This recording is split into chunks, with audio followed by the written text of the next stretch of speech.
झारखंड सरकार अपने 2.50 लाख से अधिक कर्मचारियों को घर में बैठाकर वेतन दे रही है। वित्त विभाग की तरफ से सभी विभागों के प्रमुखों को यह आदेश दिया गया है कि योजना मद का 0.05% हिस्सा वेतन के लिए जारी किया जाए। सभी जिलों के कोषागार को यह आदेश दिया गया है कि अगली तिथि तक किसी भी तरह के भुगतान पर रोक लगी रहेगी।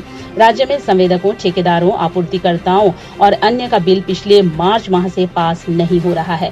इससे पहले भी बकाया भुगतान को जारी करने की पाबंदी लगाई गई थी, जो राज्य के बजट सत्र तक अनवरत जारी रहा था। कोरोना संकट काल में सरकारी दफ्तर तो खुल गए हैं, पर विभागों में कार्यरत कर्मियों को रोटेशन के आधार पर ड्यूटी में लगाया गया। कई ऐसे विभाग हैं जिनका एक्सटेंशन भी है। वहां के कर्मियों को घरों में बैठाकर वेतन दिया जा रहा है।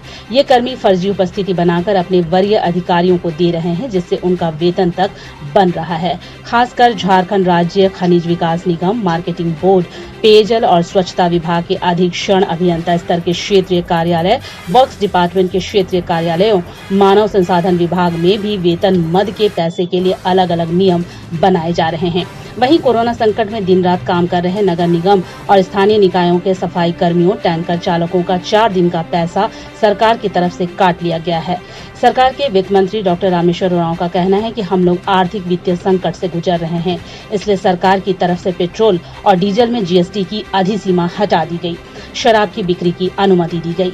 महिलाओं को 1 रुपये में रजिस्ट्री करने की प्रथा को समाप्त किया गया। कोयला वाले घरों को रोशन तो करते ही हैं, बच्चों का भविष्य भी संवारते हैं।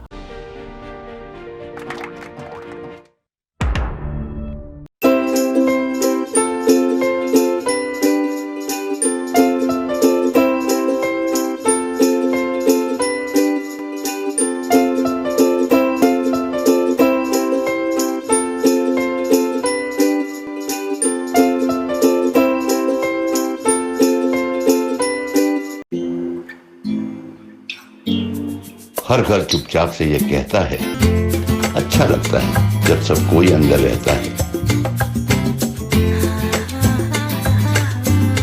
Stay home, stay safe, Asian paints.